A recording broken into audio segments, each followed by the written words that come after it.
you ask a disagreeable person what he wants, say, or she wants, they'll tell you right away. They know. It's like, this is what I want and this is how I'm going to get it. But agreeable people, especially if they're really agreeable, are so agreeable that they often don't even know what they want, because they're so accustomed to living for other people and to finding out what other people want and to trying to make them comfortable and so forth, that it's harder for them to find a sense of their own desires as they move through life. And that's not, look, there's situations where that's advantageous, but it's certainly not advantageous if you're going to try to forge yourself a career. That just doesn't work at all. And so even though on average men and women aren't that much different in terms of their levels of agreeableness by the group, if you go out and you look at the extremes, they're very different. So all of the most agreeable people are women, and all of the most disagreeable people are men. And the thing is, the extremes are often what matter rather than what's in the middle. And so one of the ways that's reflected in society, by the way, is there's way more men in prison. And the best personality predictor of being imprisoned is to be low in agreeableness. It makes you callous. Now you might think, well, what's the opposite of compassion and politeness? And the answer to that is, I think it's best sort of conceptualized as a trading game. So let's say that we're going to play repeated trading games. And if you're very agreeable, then you're going to bargain harder on my behalf than you're going to bargain on your own behalf. Whereas if you're very disagreeable, you're going to do the reverse. You're going to think, I'm in this trading game for me, and you're going to take care of your own interests. Where an agreeable person is going to say, no, at best this is, at worst this has to be 50-50, but I'd like to help you every way I can. One of the things you have to be careful of if you're agreeable is not to be exploited, because you'll line up to be exploited. And I think the reason for that is because you're wired to be exploited by infants. And so that just doesn't work so well in that actual world. And one of the things that happens very often in psychotherapy, people come to psychotherapy for multiple reasons, but one of them is they often come because they're too agreeable. And so what they get is so-called assertiveness training, although it's not exactly assertiveness that's being trained. What it is the ability to learn how to negotiate on your own behalf.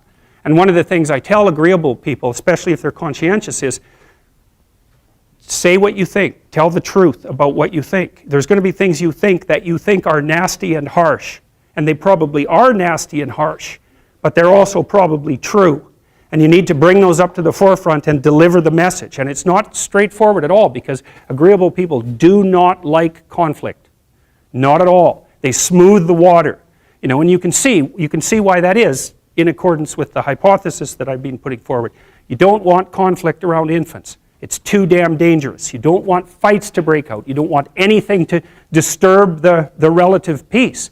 And if you're also more prone to being hurt physically and perhaps emotionally, you also may be loath to engage in the kind of high intensity conflict that will solve problems in the short term, because it takes a lot of conflict to solve problems in the short term. And if that can spiral up to where it's dangerous, which it can if it gets uncontrolled, it might be safer in the short term to keep the waters smooth and to not delve into those situations where conflict emerges. The problem with that is it's not a very good medium to long-term strategy, right? Because lots of times there are things you have to talk about because they're not going to go away. And the advantage to having a well-socialized disagreeable person is that they really don't let much get in their way. So if you can get a kid who's disagreeable socialized, that person can be quite the creature, because they're very forward-moving in their nature and very difficult to stop. But if you don't get them successfully domesticated, tamed, roughly speaking, by the time they're 4, their peers reject them. And that's a big problem, because your job as a parent is to make your child socially desirable by the age of 4. Like you want to burn that into your brain, because people don't know that. That's your job. And here's why. It's easy if you think about it carefully. So you imagine you've got a 3-year-old child, so sort of halfway through that initial period of socialization, and you take that child out in public. Okay, what do you want for the child? Who cares about you? What do you want for the child? You want the child to be able to interact with other children and adults so that the children are welcoming and smile and want to play with him or her, and so the adults are happy to see the child and treat him or her properly. And if your child's a horrible little monster because you're afraid of disciplining them or you don't know how to do that properly, then what they're going to do is they're going to experience nothing but rejection from other children, and false smiles from other parents and adults. And so then you're throwing the child out there into a world where every single face that they see is either hostile or lying. And that's not something that's going to be particularly conducive to the mental health or the well-being of your child. If your child can learn a couple simple rules of behavior, like don't interrupt adults when they're talking too much and pay attention and try not to hit the other kids over the head with the truck any more than is absolutely necessary, then, and share and play properly, then when they meet other kids, the kids are going to try out a few little play routines on them, and that's going to go well, and then they're going to go off and socialize each other for the rest of their lives. Because that's what happens, is that from 4 years old onwards, the primary socialization with children takes place among other children. And so if the kids don't get in on that early, they don't move into that developmental spiral upwards and they're left behind. And you can imagine how terrible that is, because a 4-year-old will not play with another 4-year-old who's 2. But a 5-year-old certainly will not play with a 5-year-old who's 2. Right? Because the gap is just starting to get unbelievably large. And so the kids start out behind, and then the peers leave them behind, and then those kids are alienated and outside the peer group for the rest of their life. Well, those are the ones that grow up to be long-term antisocial. Right? They're already aggressive. It doesn't dip down. Now, what happens to normal boys, roughly speaking? Imagine the aggressive 2-year-old types. They get socialized, so their level of aggression goes down, and then they hit puberty and testosterone kicks in, and bang, levels of aggression go back up. And so that's why males are criminals between the ages roughly of 16 and about 25.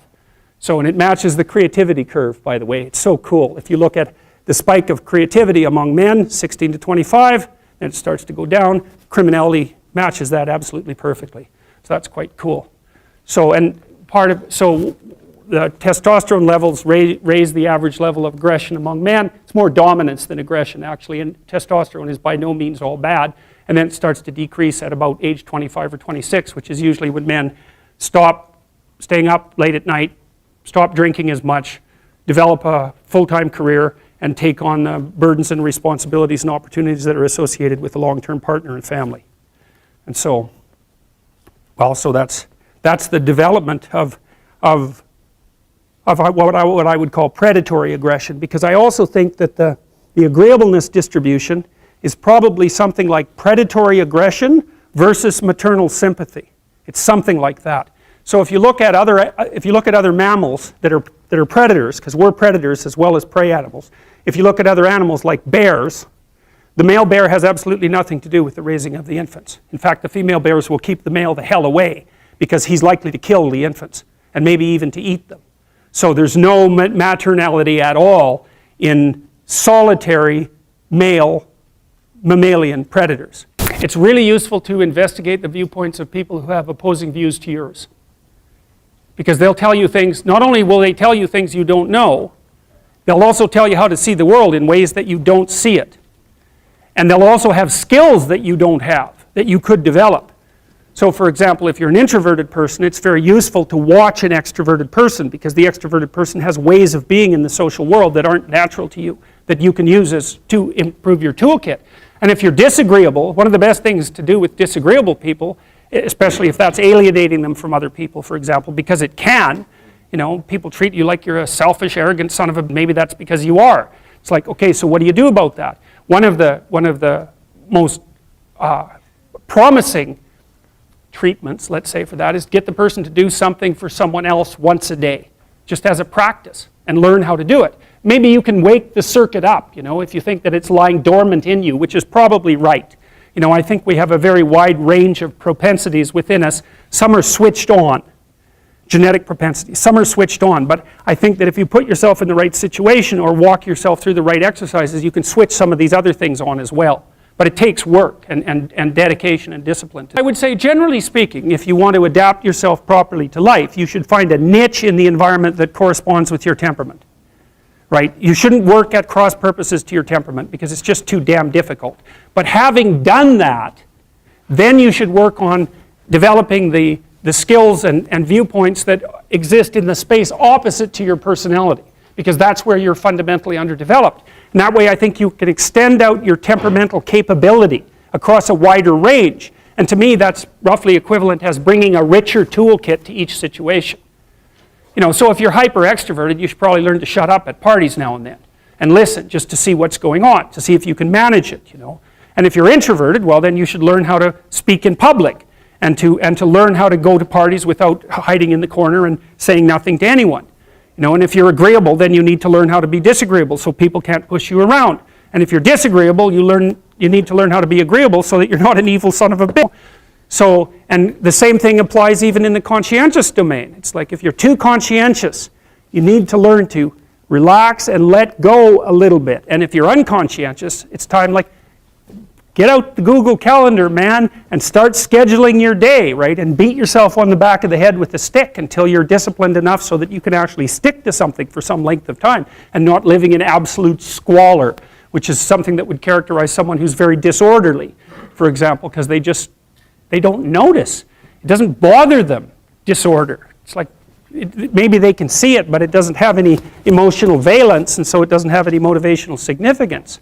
You know, so the other thing you might want to think about too, if you're choosing a partner, is try not to choose someone who's too distant from you on the temperamental variables, because you're going to have a hard time bridging the gap. You know, it's hard for an introverted person and an extroverted person to coexist. And it's really hard for an orderly person and a disorderly person to coexist because they will drive each other nuts. Why don't you pick up? Why are you so obsessed by it? That's the basic argument, you know. So it's useful to know about your temperament so that you can negotiate the space with your partner as well. And I don't think you should try to find someone who's exactly the same as you, because then you don't have the benefits of the alternative viewpoint. But you got to watch it, because you may hit irreconcilable differences of various sorts. And I've seen that most particularly among couples who are high and low in openness. That's a rough one. And also high and low in conscientiousness. That's another rough one, because they just cannot see how the other person sees the world at all.